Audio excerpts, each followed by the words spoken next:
Bom dia, sétimo ano, arrie para vocês. Só vocês não estão na aula errada, não. É assim mesmo. Nós estamos em junho, né? Então, sim, festa junina, né? Mas festa junina falhou por causa do tal coronavírus. Fazer o quê? Mas vocês vão entender porque que eu tô assim, caipira, mineiro cerrado, tudo a ver com o que nós vamos falar na nossa aula de hoje. Olha aqui atrás, olha que espia aqui, né? Nós vai falar, deixa a Larissa ver eu falando, nós vai falar. Vocês compreendem o que vocês viram? Nós vamos falar, mas eu encarnei caipira do cerrado, né? Nós vai falar do jeito que a gente querer, da formação aberta, galera. A gente falou das formações florestais nas aulas passadas, fizemos o exercício, agora a gente vai falar das formações abertas. Nós vai falar mesmo, tá? E aí, para isso, né, eu preparei uma aula assim, no estilo, né? As formações abertas são Cerrado, Caatinga e Pampas. A aula de hoje não vai ter Cerrado. Semana que vem, se eu for vir de cangaceiro ou de gaúcho lá do sul, né? Aí vocês vão ter que guardar até quinta-feira. Mas que hoje eu vou vir de caipira mineiro para essa aula, apresentar essa aula, vocês vão ter que acostumar. Eu estou mais para teatro, ator, do que para professor de ciências, né? Ou vocês devem estar pensando, esse professor de ciência meu, ele é louco. Mas vamos lá, né? Para a aula ficar mais divertida, vamos tirar esse sonzinho de forró, porque senão não dá também, né? Mas bora lá, vou compartilhar com vocês aqui o meu slide, meus slides, que a gente tem que falar muita coisa das formações abertas, que são bem interessantes. Acompanhe aqui comigo, espia aqui comigo o que nós vamos falar na aula de hoje, né? Nós já está indo para a aula 22, vocês têm noção? Então, olha só, espia só aí nos meus slides. Vocês viram lá atrás, gente? Ó, o cerradão lá atrás. Opa, tem costume com essa câmera. Mas vocês viram o cerradão lá atrás? Ó, chique. Meu quarto virou um cerradão. Então, acompanha aí comigo. Nós vai falar, e aí fica esse chapéu meu no viado aí, esse fundo aí, né? O quadro lá, cheio de céu. Mas acompanha aqui comigo. Ó, nós estamos indo para a aula 22, né? Hoje, terça-feira, vocês devem estar morrendo de fome, que eu também, vocês piaram a minha gravata aqui também, chique, ó. Morrendo de fome no último horário, mas nós, antes de almoçar, nós vamos dar uma espiada aqui nas formações abertas. Bem, está lá no livro, iniciando um capítulo novo, na página 99, eu me deparo com essa imagem aqui, que é um cadinho triste.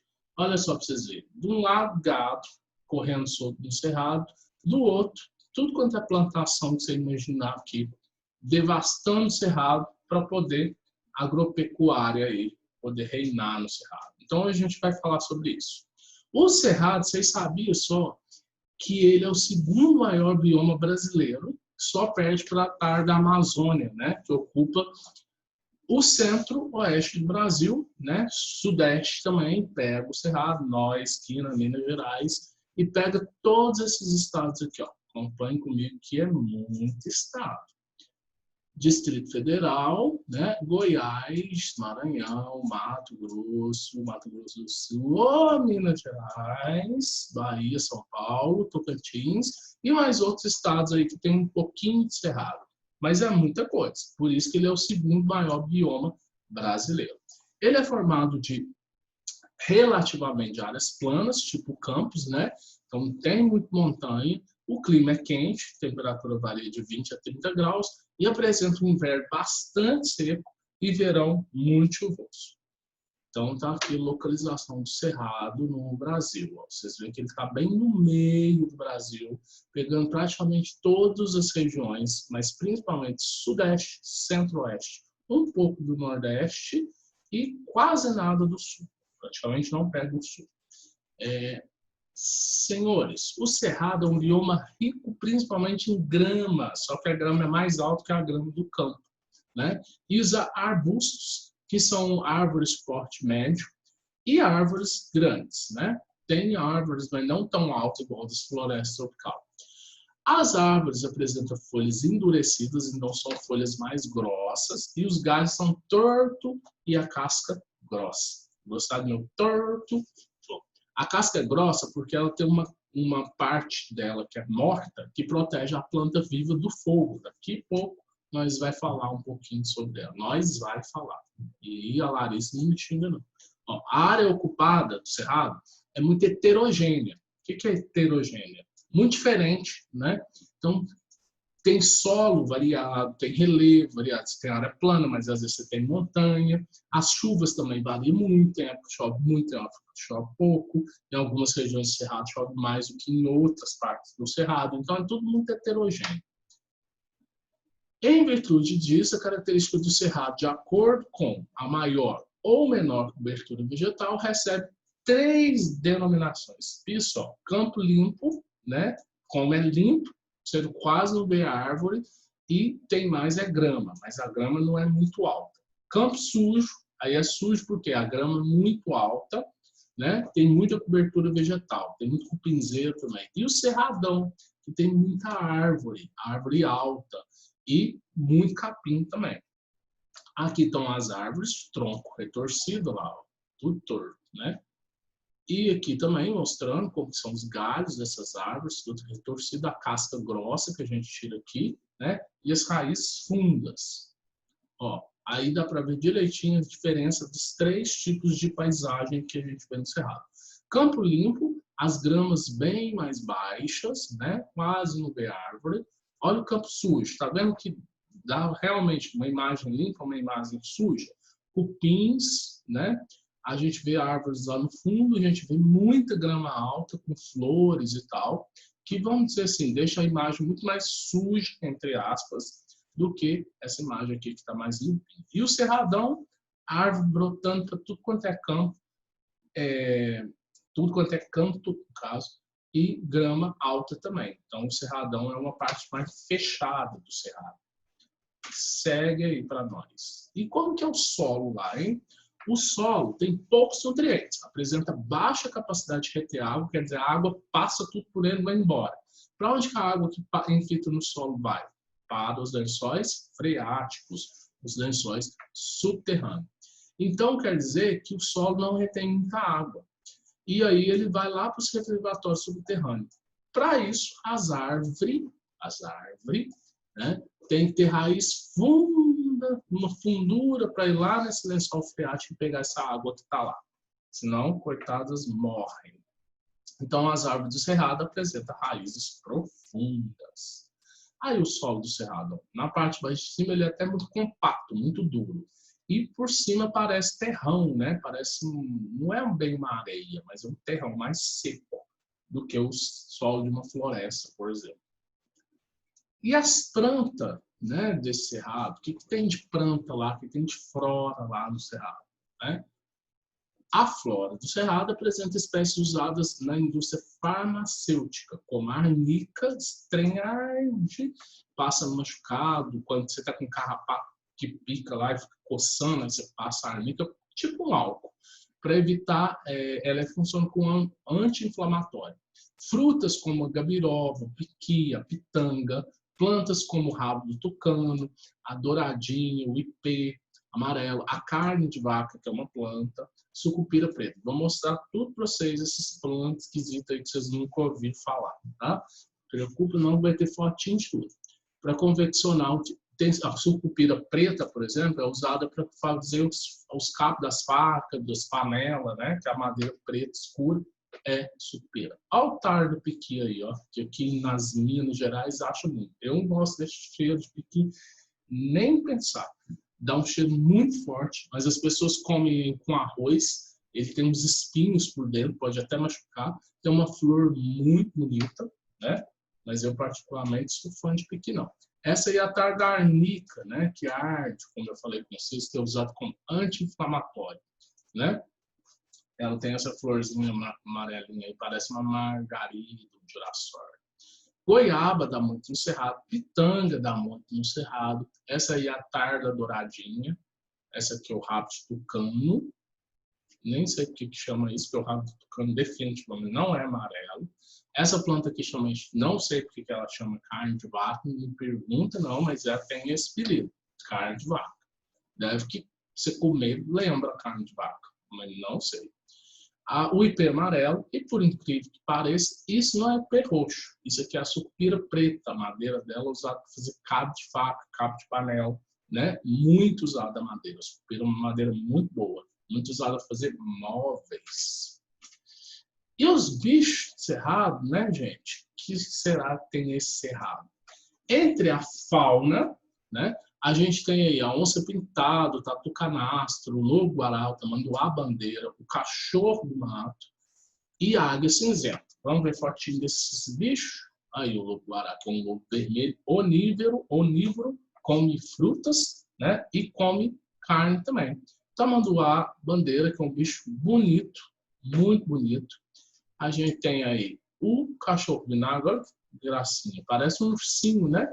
É um cachorro selvagem. E por que chama vinagre? Ele tem um cheiro, uma glândula que produz um cheiro que lembra o vinagre, por isso que ele tem esse nome. Essa águia também, convenhamos, bonita, né? A águia do cerrado, a águia cinzenta. Aí, na página 101, vem um texto bem interessante que fala sobre o fogo no cerrado, as queimadas quando elas são naturais. Vocês sabiam que, como tem uma estação muito seca no cerrado, né, é muito comum que alguns raios caiam no capim seco e pega fogo. Essas queimadas naturais têm uma grande importância para as plantas. Como o solo é muito pobre em nutriente, as cinzas dessas plantas que queimam vira nutriente para que outras plantas rebrotem, né? Produz aí brotos, flores, frutos. Tem planta, inclusive, que só depois da cinza das queimadas é que floresce e produz fruto. Então, essas queimadas, desde que sejam controladas e de forma principalmente natural, elas são excelentes para as plantas do cerrado. Os animais muitas vezes não morrem queimados, por quê? Muitos fazem tocas, aí eles se escondem nessas tocas, não tem perigo do fogo queimar. Inclusive, tem pessoas, pesquisadores, que estão defendendo queimadas feitas pelo homem de forma controlada, que às vezes não cai raio, não costuma produzir queimadas naturais, o próprio homem pode pegar uma área lá, desde que ele tenha controle, fique vigiando o fogo, né? Não deixe o fogo alastrar, aí depois vem com algum mecanismo de água e apaga o fogo, deixa ele queimar por um instante para formar algumas cinzas e depois queimar. Lembrando que quando é queimada natural, logo depois dos raios da tempestade começa a chover e a própria chuva controla o fogo. Né? Então, se o homem quiser fazer esse tipo de queimada para poder fornecer nutriente para o solo, ele tem que se preocupar em apagar esse fogo rápido. O fogo não mata as árvores, porque ele queima só a parte, dá tempo de queimar só aquela casca grossa. Então, olha que interessante, a casca grossa protege a parte viva da planta. O fogo consome aquela capa, é igual se você tivesse uma roupa muito espessa, uma roupa muito grossa. E aí você começa a pegar fogo. O fogo vai queimar aquela roupa, mas não consegue queimar a sua pele, seu corpo. Ele consome. E depois que você consegue controlar o fogo e apagar o fogo, você salvou o seu corpo, né, da queimada. Então, a casca grossa da árvore, ela faz isso. Ela protege a parte viva da planta. Aí depois, quando a chuva vem, já apaga o fogo, não dá tempo do fogo chegar na parte viva. Ok? Então, é isso. É muito importante para a gente falar sobre essas queimadas. A baixa fertilidade do solo do cerrado, por muito tempo, impediu a atividade agrícola nesse bioma. Era bom porque tudo que plantava lá não ia para frente. O solo não era fértil, né? Só que aí o que aconteceu? A capital do Brasil era no Rio de Janeiro. Migrou depois para o Distrito Federal. Onde fica o Distrito Federal? Em Goiás, no meio da onde? Do Cerrado. E aí as cidades começaram a crescer. Como as cidades começaram a crescer, o homem precisava de quê? Campo para plantar. O solo não dá. Então vamos fazer o quê? Com a tecnologia, criou-se os adubos, os fertilizantes, e agora a gente pode jogar no solo e o solo vai ficar bom para plantar. Então, com isso, a agricultura começou a desenvolver no cerrado de forma bem grande. E com isso começou a devastação do cerrado. Né? O solo ficou cada vez mais produtivo, Começou também a criação de gado sem parar e de grãos, principalmente a soja, que é uma das culturas mais usadas aí no Cerrado, mais produzidas no Cerrado, né? São Paulo, por exemplo, teve a produção de cana-de-açúcar e laranja, que ocuparam grandes áreas do Cerrado paulista. O Cerrado, então, com estudo, com esse tanto de ameaça, principalmente agropecuária, tornou-se o segundo bioma mais ameaçado do Brasil. Ô, gente, que dó, né? E aí, cerca de 80% da área original já foi degradada por alguma atividade do homem. 80% é demais. Quando a gente vê essa foto aqui, ó, a gente fica até triste, né? Olha o tanto, aqui é plantação de soja, tá? No Mato Grosso do Sul. Olha o tanto que você tira a cobertura vegetal natural. E olha essa aqui, pior ainda, que você tira toda a grama. Aqui ainda está verde, né? Mas aqui, ó, virou praticamente deserto. Meninos, vamos lá. O desmatamento do Cerrado é alarmante. Olha só, chega a 3 milhões de hectares por ano.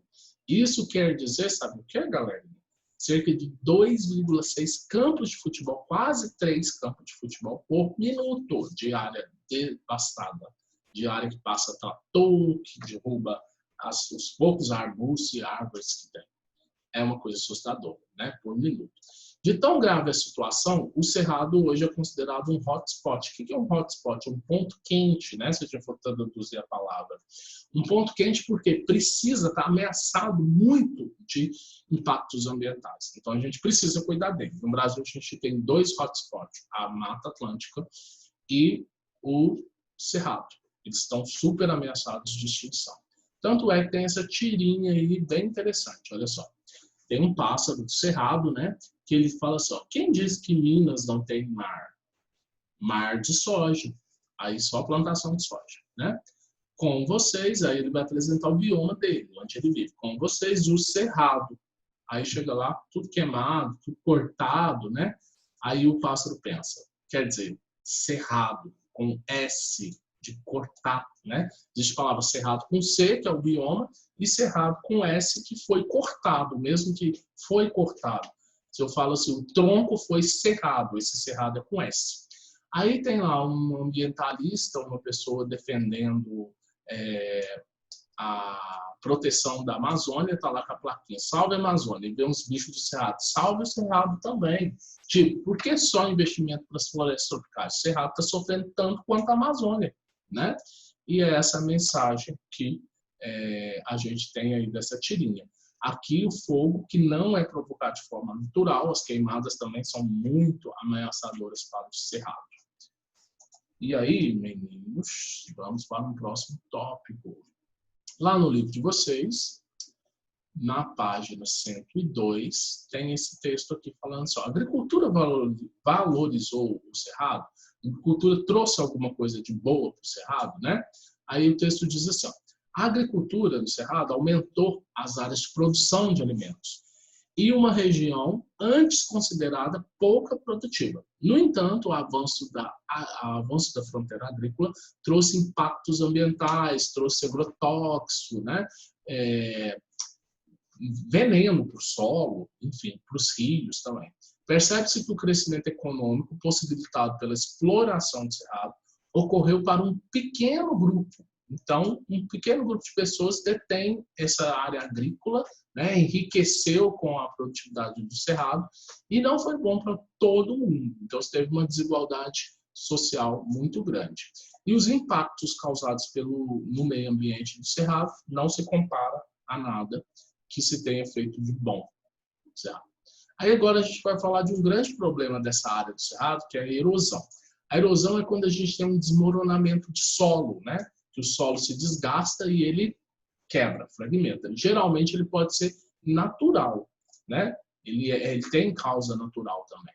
Quando, por exemplo, a chuva é muito forte, bate numa área que perdeu a cobertura vegetal e desmorona. Isso pode acontecer. As chuvas são a principal causa da erosão. Durante chuvas fortes, podem se formar enxurradas que arrastam as camadas mais superficiais do solo. Esse fenômeno é particularmente prejudicial em solos que não estão cobertos de vegetação. Então, a vegetação é importante que as raízes das plantas firmem o solo e não deixe que o solo seja lavado aí pela água da chuva desmoronar. A água da chuva se infiltra no solo, pode provocar mudanças de sua consistência, então pode deixar o solo mais lamacento, né? Enfim, em terrenos acidentados podem correr grandes riscos de deslizamento de terra. Quando a gente vê, por exemplo, naquelas chuvas na televisão que causam desmoronamento de casas, principalmente em favelas e comunidades, né? E aqui, ó, a gente vê que para evitar essas erosões, nós podemos construir uma coisa chamada curva de nível. O que é curva de nível? Nada mais é, pessoal, do que criar uma espécie de degraus. Está vendo aqui? Como se o solo fosse feito em escada. Ó. Isso faz com que a água perca a força dela. Quando ela bate no solo assim, ó, ela vai caindo de degrau em degrau e vai ficando mais devagar, menos forte, vamos dizer assim. Então o solo fica mais protegido. Então, as curvas de níveis são muito comuns e ajudam a evitar a erosão.